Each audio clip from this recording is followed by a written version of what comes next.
یہ ایک سوال اٹھ رہا ہے کہ ہمیں اسرائیل کو کیوں نہیں تسلیم کرنا، یا کرنا ہے تو کیوں کرنا ہے۔ عمران خان صاحب نے دو ٹوک نظریہ دیا ہے کہ ہم اسرائیل کو کسی صورت میں بھی تسلیم نہیں کریں گے۔ یہ عمران خان صاحب کی اپنی کوئی وزڈم ہے یا ان کی انڈرسٹینڈنگ میں ہی کلیئرٹی نہیں ہے۔ بہت سارے لوگ یہ سمجھتے ہیں کہ اسرائیل کو ہم تسلیم اس لیے نہیں کرتے کیونکہ اسرائیل نے فلسطین پر قبضہ کیا ہوا ہے۔ نہیں، یہ بالکل غلط سوچ ہے۔ یہ جو آج کہتے ہیں نا آئی ایم ایف، اب سلطان عبدالحمید نے کیا کیا؟ سلطان عبدالحمید نے کلیئر انکار کر دیا۔ سلطان عبدالحمید نے قرضے معاف کروانے اور فائنانشل سپورٹ لینے سے انکار کر دیا کیونکہ سلطان کو اصل ایجنڈے کا پتہ تھا۔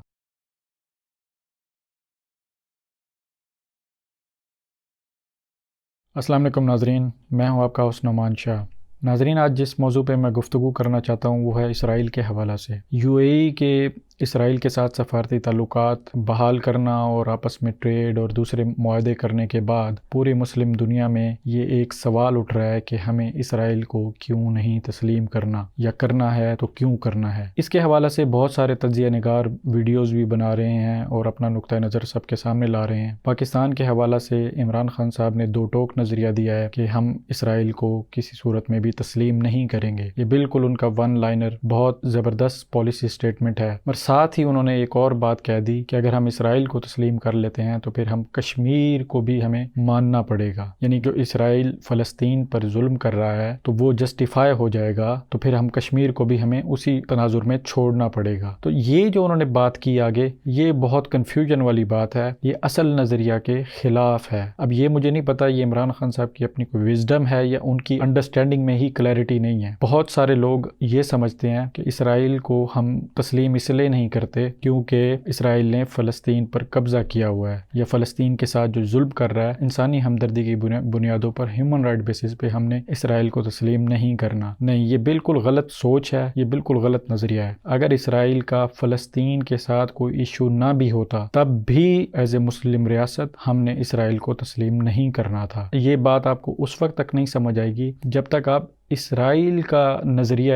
سیاست اور نظریہ ریاست نہیں سمجھیں گے۔ جب آپ کو ان کا نظریہ ریاست سمجھ آ جائے گا تو پھر آپ کو سمجھ آئے گا کہ مسلم ممالک نے کیوں اسرائیل کے ساتھ اپنے تعلقات نہیں بنانے اور اس کو ایز اے اسٹیٹ کیوں نہیں تسلیم کرنا۔ اس کے پیچھے ایک ہسٹوریکل بیک گراؤنڈ ہے، اس پہ میں تھوڑی سی نظر ڈالوں گا۔ اس سے پہلے میں تھوڑا سا اسلامک پوائنٹ آف ویو کے حوالہ سے ایک بات کرنا چاہتا ہوں۔ سورہ المائدہ میں اللہ پاک نے جب یہ فرمایا، جس کا مفہوم یہ ہے کہ یہود و نصارہ کو اپنے دوست مت بناؤ، جو ان کو اپنا دوست بنائے گا وہ انہی میں سے ہوگا۔ بہت سارے لوگ اس کے معنوں میں یہ لیتے ہیں کہ یعنی کہ ہم ایز اے انڈیویجول انفرادی حیثیت میں یہود و نصارہ کے ساتھ کاروبار نہ کریں، ان کے ساتھ لین دین نہ رکھیں۔ اس حد تک تو سب متفق ہیں، یعنی یہ معنی صحیح ہے۔ اس عملی طور پہ بے شک نہ ہوتا ہو مگر اس معنی میں سب اگری ہیں۔ اصل میں یہ معنی تو ریاست کے لیے کاؤنٹ ہوگا، اصل معنی تو یہ پالیسی میکرز کے لیے کاؤنٹ ہوگا۔ یعنی جب تک یہودیوں کی کوئی ریاست نہیں تھی اس وقت تک تو یہ معنی ہم انڈیویجول حیثیت میں لے سکتے ہیں۔ جب انفرادی حیثیت سے بڑھ کے انہوں نے اجتماعی طور پہ ایک ریاست بنا لی تو یہ کیسے ممکن ہے کہ میرے لیے تو یہ حکم ہو کہ میں یہودی اور نصرانی کے ساتھ تعلق نہ بڑھاؤں مگر ریاست پر اس حکم کا اطلاق نہیں ہوتا۔ یہ ایک بڑی عجیب سی بات بنے گی کہ یعنی ریاست پر یہ ایسی کوئی قید نہیں ہے اسلامی ریاست پر، مگر مسلمانوں کو انفرادی حیثیت میں یہ قید ہے۔ یہ غلط ہوگا۔ اس آیت کا، اس کا بہترین مفہوم کا اطلاق ہی ریاست کے عہدیداروں پر ہوگا، یعنی کہ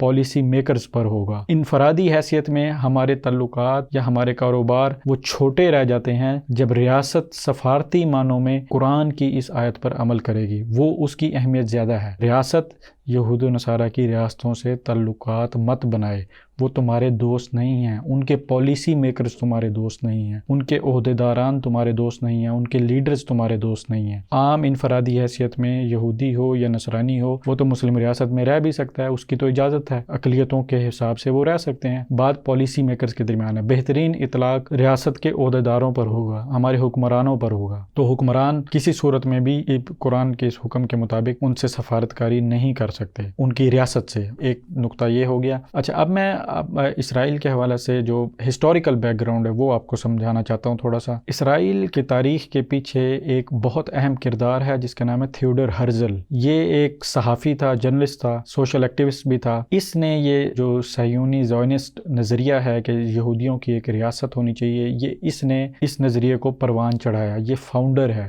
یہ آسٹریا میں پیدا ہوا۔ یہ فرسٹ زائونسٹ جو کانگریس تھی اس کا پریزیڈنٹ بھی تھا. پھر اس نے ایک کتاب بھی لکھی جس کا انگلش میں ترجمہ ہوا دا جوئش اسٹیٹ. تو اس میں اس نے یہ سارا بڑا کلیئر بتایا کہ یہودیوں کو اپنی ریاست کی کیا ضرورت ہے. جو اسرائیل کا جو فلیگ ہے، جو جھنڈا ہے، یہ بھی اسی نے ڈیزائن کیا تھا. اس نے جو اوپر ہاریزونٹل 2 سٹرپس ہیں اوپر اور نیچے، ایک دریائے نیل کو ریپرزینٹ کر رہی ہے اور ایک دریائے فرات کو ریپرزینٹ کر رہی ہے، اور درمیان میں ان کے جو سٹارز ہیں وہ سیل آف سولومن ہے یا سٹار آف ڈیوڈ بھی کہہ لیں. حضرت داؤد علیہ السلام کا سٹار سائن ہے، ہیکل سلیمانی کو ریپرزینٹ کرتا ہے، یا حضرت سلیمان علیہ السلام جو سیل تھی ان کی مہر جو تھی وہ ہے. تو اس میں ہیکل سلیمانی آپ سب کو پتہ ہے مسجد اقصیٰ کے نیچے ہے، تو وہ اس کو تعمیر کرنا چاہتے ہیں مسجد اقصیٰ کو گرا کر. تو یہ جو تھیوڈر ہرزل تھا، اب میں آپ کو یہ نقطہ سمجھانا چاہ رہا ہوں جو عمران خان صاحب نے کہا نا کہ یہ فلسطین پہ ظلم کر رہے ہیں اس لیے ہم ان کو ایکسیپٹ نہیں کر سکتے. اب ہسٹری میں اگر ہم جائیں تو سلطان عبدالحمید دوم جو تھے خلافت عثمانیہ کے تقریباً آخری کامیاب سلطان، جنہوں نے اندرونی اور بیرونی سازشوں سے بڑی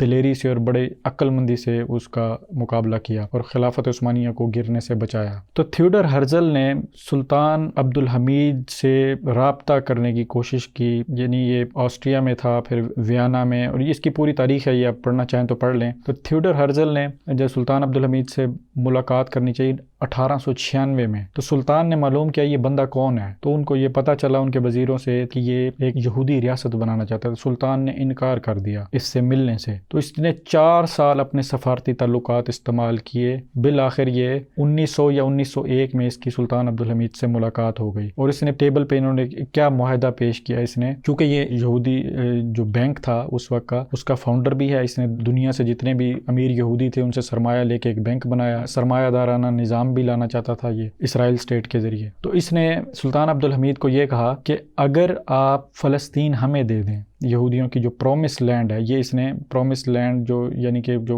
یہودیوں سے اللہ تعالیٰ نے وعدہ کیا ہے، یہ جو زمین ہے یہ یہودیوں کی ہے، تو یہ ہمیں دے دیں. اس کے بدلہ میں ہم خلافت عثمانیہ کے اوٹومن امپائر کے سارے قرضے بھی اتار دیں گے اور اس کو فائنانشلی مکمل سپورٹ کریں گے. اس وقت یاد رکھیں خلافت عثمانیہ معاشی حساب سے بہت کمزور ہو چکی تھی اور اس کی سب سے بہترین ضرورت تھی. یہ جو آج کہتے ہیں نا IMF، اب سلطان عبدالحمید نے کیا کیا؟ سلطان عبدالحمید نے کلیئر انکار کر دیا. سلطان عبدالحمید نے قرضے معاف کروانے اور فائنانشل سپورٹ لینے سے انکار کر دیا، بلکہ یہ اپنے جو وزیر تھے فلسطین میں ان کو یہ اعلامیہ جاری کیا کہ جو زائونسٹ جو ہرزل کے تحریک کے جو لیڈر ہیں ان کا فلسطین میں داخلہ ممنوع ہے، بین کر دیا سلطان عبدالحمید نے. یہ کتنی بڑی بات ہے. یعنی اگر آپ یہ کہتے ہیں نا کہ فلسطینیوں پہ ظلم ہو رہا ہے، فلسطین کا ایشو ہی نہیں تھا اس وقت، تو اسرائیل ریاست ہی نہیں بنی تھی، تو سلطان عبدالحمید نے کیوں منع کر دیا؟ کیوں اتنی بڑی آفر ٹھکرا دی؟ ہم تو IMF کی آفر نہیں ٹھکرا رہے، مگر سلطان نے ٹھکرا دی کیونکہ سلطان کو اصل ایجنڈے کا پتا تھا. وہ اصل ایجنڈا یہی ہے کہ جو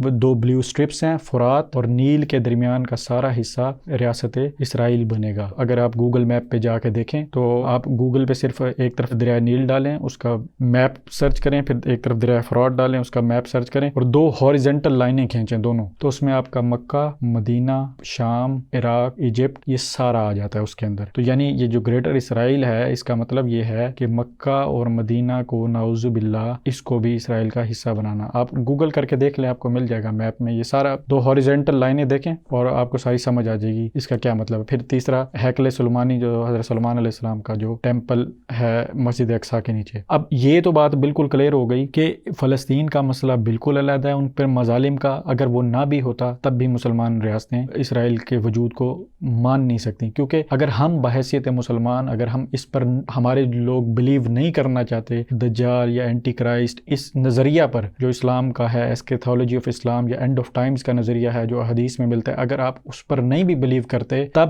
بھی اسرائیل کا تو نظریہ موجود ہے، اس کا کیسے انکار کریں گے؟ ان کا ایجنڈا تو موجود ہے نا، وہ تو آپ کے سارے علاقے پہ قبضہ کرنا چاہتے ہیں. اب اگر ہم مسلمان ریاستیں علیحدہ اسرائیل سے تعلقات قائم کرتے ہیں تو وہ کبھی بھی یونائٹڈ اسٹیٹ آف اسلام، متحدہ اسلام کی کوئی ریاست یا کوئی خلافت یا سینٹرل گورنمنٹ یا اسلامی یونین قائم نہیں ہونے دے گا. یعنی اگر UAE نے علیحدہ معاہدہ کر لیا ہے، سعودی عرب نے کوئی علیحدہ کر لیا، ایک اسلامی ملک بھی اگر اسرائیل سے اپنے ذاتی سفارتی تعلقات قائم کر لیتا ہے تو اس کا مطلب ہے کہ وہ اتحاد امت سے خارج ہو گیا. اسرائیل کبھی بھی اس کو اس ایسے اتحاد کا کبھی بھی حصہ نہیں بننے دے گا جو اسرائیل کے خلاف متحد ہو، یعنی ایک متحدہ فوج بھی نہیں بننے دے گا. تو لہٰذا ہم کبھی بھی اسرائیل کو ایز اے اسٹیٹ نہیں تسلیم کر سکتے. یہ نظریہ، یہ کلیئرٹی رکھیں اپنے ذہن میں کہ یہودی ایز ایز اے مذہب کو ماننا اور چیز ہے، ان کی ریاست کو ماننا اور چیز ہے۔ ہم ریاست کے خلاف ہیں۔ کیوں خلاف ہیں؟ ان کا ایک ایجنڈا ہے، ان کا ایک نظریہ ہے، وہ ہے مکمل طور پر حرمین شریفین اور یہ سارے علاقے کا قبضہ کرنا اور مسلمانوں کو یہاں سے نکال دینا، جیسا کہ وہ فلسطین سے نکالنا چاہ رہے ہیں۔ تو یہ ان کا نظریہ ہے۔ ہمارا جو مسلمانوں کا اپنا نظریہ ہے، اگر کوئی اس کو نہیں مانتا تو اسرائیل کا نظریہ تو ان کے فلیگ پر واضح ہو رہا ہے، تو اس کا انکار آپ کیسے کریں گے؟ اس کے لیے آپ کو یونائٹڈ ہونا پڑے گا، متحد ہونا پڑے گا۔ آپ علیحدہ علیحدہ سفارتی تعلقات نہیں قائم کر سکتے۔ آپ کبھی بھی مسلمانوں کا متحدہ بلاک نہیں بنا سکتے اگر آپ نے اسرائیل سے ذاتی سفارتی تعلقات قائم کیے۔ اور